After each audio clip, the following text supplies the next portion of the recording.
To my channel. आज अपन class 8 का 3rd chapter कोयला में पेट्रोलियम पढ़ेंगे। वे ईंधन जिनका निर्माण सजीव प्राणियों के मृत अवशेषों से होता है इन्हें जीवाश्म ईंधन कहते हैं। जैसे कि कोयला मृत अवशेष कैसे कि जो भी पेड़ पौधे थे वो क्या चट्टानों के नीचे दब गए और बहुत सालों बाद धीरे धीरे प्रोसेस से वो कोयले में परिवर्तित हो गए, अर्थात कार्बनीकरण की प्रोसेस से वो कोयले में परिवर्तित हो गए। इस प्रोसेस को कार्बनीकरण भी कहते हैं। कोक मृत वनस्पति के धीमे प्रक्रम द्वारा कोयले में परिवर्तन होने को कार्बनीकरण कहते हैं। कोक एक कठोर सरंध्र और काला पदार्थ होता है। ये कार्बन का शुद्ध रूप होता है। कोक का उपयोग इस्पात के औद्योगिक निर्माण और बहुत से धातु के निष्कर्षण में किया जाता है। कोयले का रासायनिक गुण क्या होता है कि वो वायु में इसको गर्म करने पर कोयला जलता है और ये कार्बन डाइऑक्साइड निकालता है। कोलतार क्या होता है? एक अप्रिय गंध वाला गाढ़ा द्रव होता है। ये लगभग 200 पदार्थों का मिश्रण होता है। इसका उपयोग औद्योगिक निर्माण में, संश्लेषित रंग में, औषधि, विस्फोटक, सुगंध, प्लास्टिक आदि कार्यों में किया जाता है। जो कोयले के प्रक्रमण द्वारा कोक बनाते समय कोयला गैस प्राप्त होती है, इसका उपयोग औद्योगिक ईंधन के रूप में किया जाता है। जो भी ईंधन के रूप में कोयला गैस यूज लिए जाते हैं। हल्के वाहनों में पेट्रोल का यूज लिया जाता है। बिटुमिन एक कोयले का प्रकार है। पेट्रोलियम का एक उत्पाद है जिसे सड़क निर्माण हेतु उपयोग लिया जाता है। पेट्रोलियम का उपयोग विभिन्न उत्पादों में किया जाता है। इनका बहुत अधिक व्यावसायिक महत्व है क्योंकि इसे काला सोना भी कहते हैं, क्योंकि बहुत व्यावसायिक यूज इसका लिया जाता है पेट्रोलियम का। Petroleum gas, petrol, diesel, snake तेल, पैराफिन, केरोसिन आदि पेट्रोलियम के विभिन्न संघटक होते हैं जो पेट्रोलियम परिष्करण से प्राप्त होता है। परिष्करण क्या होता है? देखो फ्रेंड्स, ये क्या अलग अलग परतें पाई जाती है कि सबसे ऊपर क्या होता, सबसे नीचे क्या होता, चट्टान होएगी, सबसे फिर तेल होएगा, फिर जल होएगा, फिर गैस होएगी। ऐसे जैसे जैसे ऊपर तेल, देखो ये रहा, सबसे नीचे चट्टान, फिर हो गया जल, फिर जल के ऊपर तो अपन को पता तेल तैरता रहता है, फिर ऊपर गैस। जो भी गैस सीएनजी वगैरह गैस होती है वो परिष्करण माध्यम से सबसे ऊपर रहती है क्योंकि वो हल्की रहती है। और ये देखो ये कोयला, और ये कोयले की एक खान। ये परिष्करणी जो भी पेट्रोलियम परिष्करणी अर्थात जो भी कंपनी वगैरह होती हैं, जो भी ये संयंत्र, जहाँ पे भी ये संयंत्र लगे हुए होते हैं वहाँ पे ये काम किया जाता है। देखो सबसे नीचे क्या है, यहाँ पे बिटुमिनी सबसे नीचे ये रहेगा। क्यों? क्योंकि ये कोयला और भारी है। फिर मोम, फिर स्नेहक, फिर डीजल, फिर मिट्टी का तेल, फिर पेट्रोल, फिर द्रव रूप में पेट्रोलियम गैस, अर्थात गैस जो भी है वो सबसे ऊपर रहती है। ये सारे पेट्रोलियम के संघटक हैं, अर्थात पेट्रोलियम के ही द्वारा बने हुए चीज़ें हैं सारे। पेट्रोलियम उत्पाद एक अन्य संघटक पैराफिन मोम है। मतलब पेट्रोलियम के उत्पाद क्या क्या है? इस पेट्रोलियम से अपन क्या क्या प्राप्त करते हैं? मैंने आपको बताया था डीजल, पेट्रोल, संगणक, स्नेहक तेल, पैराफिन मोम, ये सारे। तो पेट्रोलियम उत्पाद का एक अन्य संघटक क्या है? पैराफिन मोम है, जिसका उपयोग मरहम, मोमबत्ती और वैसलीन बनाने में किया जाता है। कोयला और पेट्रोलियम जीवाश्म ईंधन है। इनके बनने में लाखों वर्ष का समय लगता है, जबकि इसी तरह अंधाधुंध उपयोग होता जा रहा है और ये वर्षों में ही समाप्त हो जाएंगे क्योंकि बनने में तो बहुत टाइम लगता है और जल्दी जल्दी इसका यूज़ लेंगे तो पूरा ये खत्म हो जाएंगे। इसके बनने की प्रक्रिया जटिल और बहुत धीमी है, इसीलिए जीवाश्म ईंधन समाप्त होने पर होने वाले प्राकृतिक संसाधन होते हैं।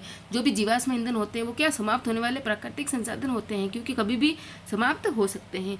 लगभग 300 मिलियन वर्ष पूर्व जलीय क्षेत्रों के घने वन जो बाढ़ जैसे प्राकृतिक प्रक्रमों के कारण मृदा के अंदर दब गए और उनके ऊपर अधिक मृदा दब जाने के कारण ये संपीड़ित हो गए, अर्थात पूरी तरह से दब गए। जैसे जैसे वे गहरे होते गए उनका ताप भी बढ़ता गया और उच्च ताप पर पृथ्वी के भीतर मृत पेड़ पौधे धीरे धीरे कोयले में परिवर्तित हो गए। इसी प्रोसेस को अपन क्या कहते हैं? कार्बनीकरण। पेट्रोलियम का निर्माण समुद्र में रहने वाले जीवों से हुआ है। जब ये जीव मृत हुए इसके शरीर समुद्र के पैने में जाकर जम गए और फिर रेत और मिट्टी के तहों में ढह गए। लाखों वर्षों में वायु की अनुपस्थिति और उच्च ताप और दाब से ये मृत जीवों को पेट्रोलियम में परिवर्तित कर दिया। भारत में पेट्रोलियम पदार्थों के संरक्षण से पीसीआर पेट्रोलियम संरक्षण अनुसंधान समिति करता है। सीएनजी और एलपीजी का ईंधन के रूप में क्या क्या लाभ है? देखो जो भी अपन ने निकाला ये किया था सीएनजी और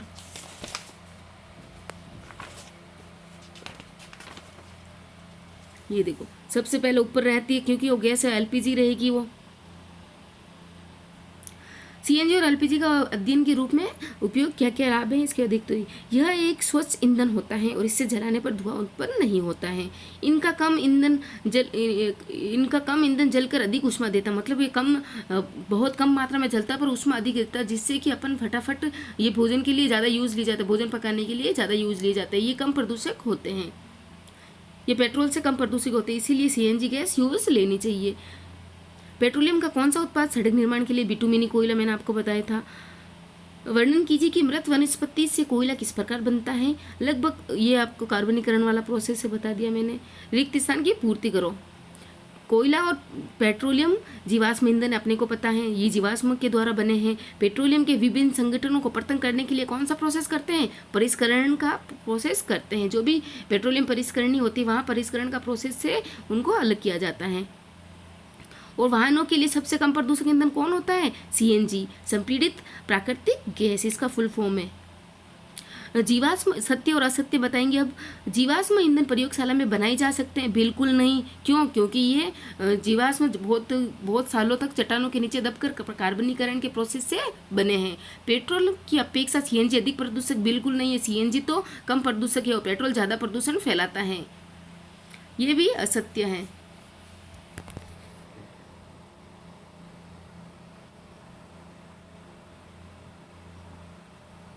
कोक कार्बन का लगभग शुद्ध रूप है, बिल्कुल सत्य है ये। कोल तार विभिन्न पदार्थों का मिश्रण है, ये भी सत्य है, ये भी सत्य है अपने। और क्या बोला है कि मिट्टी का तेल एक जीवाश्म ईंधन नहीं है। मिट्टी का तेल एक जीवाश्म ईंधन अपने को अच्छे से पता है, ये असत्य है। क्यों? क्योंकि ये पेट्रोलियम पदार्थ है एक। समझाइए कि जीवाश्म ईंधन समाप्त होने पर प्राकृतिक संसाधन क्यों है। क्यों समाप्त होने वाला प्राकृतिक संसाधन क्यों है? क्योंकि इस पता है अपने को लाखों वर्ष लगते हैं, कार्बनीकरण के प्रोसेस से बनते हैं और अपन जल्दी जल्दी यूज लेके इनको खत्म कर रहे हैं, इसलिए कोयला और पेट्रोलियम जीवाश्म ईंधन है, इनके बनने में लाखों वर्ष का समय लगता है, जबकि इसी तरह अंधाधुंध उपयोग होता रहा तो ये वर्षों में ही समाप्त हो जाएगा। इनकी बनने की प्रक्रिया बहुत जटिल और धीमी है। इसीलिए जीवाश्म ईंधन को समाप्त होने वाले प्राकृतिक संसाधन कहते हैं। कोक के अभिलक्षण और उपयोग का वर्णन कीजिए। ये एक कठोर, सरंध्र और काला पदार्थ होता है और ये कार्बन का शुद्ध रूप होता है। कोक का उपयोग इस्पात के औद्योगिक निर्माण और बहुत सी धातुओं के निष्कर्षण में किया जाता है। पेट्रोलियम निर्माण के प्रक्रम को समझाइए। पेट्रोलियम निर्माण के प्रक्रम को देखो। पेट्रोलियम का निर्माण समुद्र में रहने वाले जीवों से हुआ है। ये मृत जीव, इनके शरीर समुद्र के पैंदे में जाके जम गए, फिर मिट्टी और इसके ऊपर मिट्टी और खूब सारी रेत आ गई, चट्टानें गिर गई और फिर वायु की अनुपस्थिति में उच्च ताप और दाब में ये मृत जीव कार्बनीकरण के प्रोसेस में पेट्रोलियम में परिवर्तित हो गए। ये एक्स्ट्रा क्वेश्चन है। जीवाश्म ईंधन किसे कहते हैं? वे ईंधन जिनका निर्माण सजीव प्राणियों के मृत अवशेषों से होता है जीवाश्म ईंधन कहलाते हैं। कार्बनीकरण मृत वनस्पति के धीरे प्रक्रम द्वारा कोयले में परिवर्तन होना। उद्योग में कोयले के प्रक्रमण द्वारा प्राप्त उत्पादों के नाम लिखिए। कोक, कोल तार, कोयला गैस। कोक के अभिलक्षण क्या है? सरंध्र काला पदार्थ होता है, कार्बन का लगभग शुद्ध रूप होता है। कोक का उपयोग इस्पात के औद्योगिक निर्माण और बहुत सारी धातुओं के निष्कर्षण में किया जाता है। रासायनिक गुणधर्म क्या होता है कोयले का?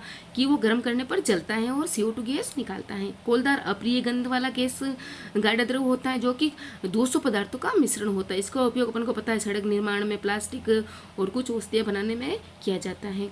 कोयला गैस कैसे प्राप्त होती है? कोयले के प्रक्रमण द्वारा कोक बनाते समय कोयला गैस प्राप्त होती है। इसका उपयोग उद्योगों के ईंधन के रूप में किया जाता है। हल्के वाहन, अपन को कोयले के कौन कौन से उत्पाद है? अपन को देखो कोयले से क्या क्या मिलता है। कोयले से अपने को मिलता है एक तो कोक मिलता है, एक कोलतार मिलता है और एक कोयला गैस। ये 3 चीजें मिलती है अपने को, एक कोक, कोलतार और कोयला गैस। ये सारे कोयले के उत्पाद है।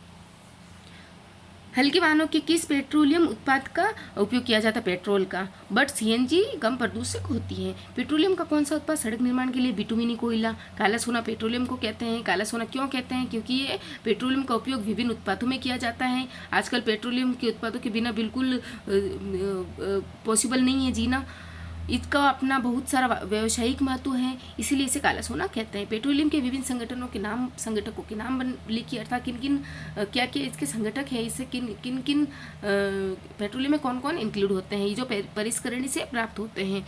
पेट्रोलियम गैस, पेट्रोल, डीजल, स्नैक तेल, पैराफिन और केरोसिन मोम। ये देखो ये सारे इधर हैं। पेट्रोलियम विभिन्न संगठकों को पृथक करने के प्रक्रम को क्या करते हैं, परिष्करण कहते हैं। देखो ये इसी के द्वारा ये किया जाता है।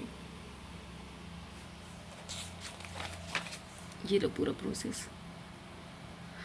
पेट्रोलियम उत्पाद के उस संगठक का नाम बताइए जिसका उपयोग मरहम, मोमबत्ती और अपने को पता है पैराफिन, मोम। समझाइए कि जीवाश्म ईंधन समाप्त होने वाला प्राकृतिक ईंधन क्यों है, क्योंकि ये लाखों वर्ष लगते हैं इसको बनने में और जल्दी जल्दी अपन यूज ले लेते हैं तो वो खत्म हो जाएंगे। वर्णन कीजिए कि मृत वनस्पति से कोयला किस प्रकार बनता है, कार्बनीकरण के प्रोसेस से बनता है। पेट्रोलियम निर्माण के प्रक्रम को समझाइए। अपने को अच्छे से समझा दिया मैंने अभी कि पेट्रोलियम का निर्माण समुद्र में रहने वाले जीवों से हुआ है। ये मृत जीव जो भी समुद्र के पैंदे में जाके जम गए, फिर उसके ऊपर चट्टाने और मिट्टी जम गई, फिर वायु लाखों वर्षों बाद वायु की अनुपस्थिति में उस ताप और दाब पर ये कार्बनीकरण के प्रोसेस से पेट्रोलियम में परिवर्तित हो गए। भारत में पेट्रोलियम पदार्थों के संरक्षण कौन करता है, पीसीआरए पेट्रोलियम संरक्षण अनुसंधान समिति। पीसीआरए लोगों को क्या सलाह देती है कि जितना हो सके गाड़ी समान और मध्यम गति में चलाइए, यातायात लाइटों पर जहां पर प्रतीक्षा करनी है गाड़ी का इंजन बंद कर दीजिए, टायरों का दाब सही रखिए और नियमित रखरखाव सुनिश्चित कीजिए। ये हो गया।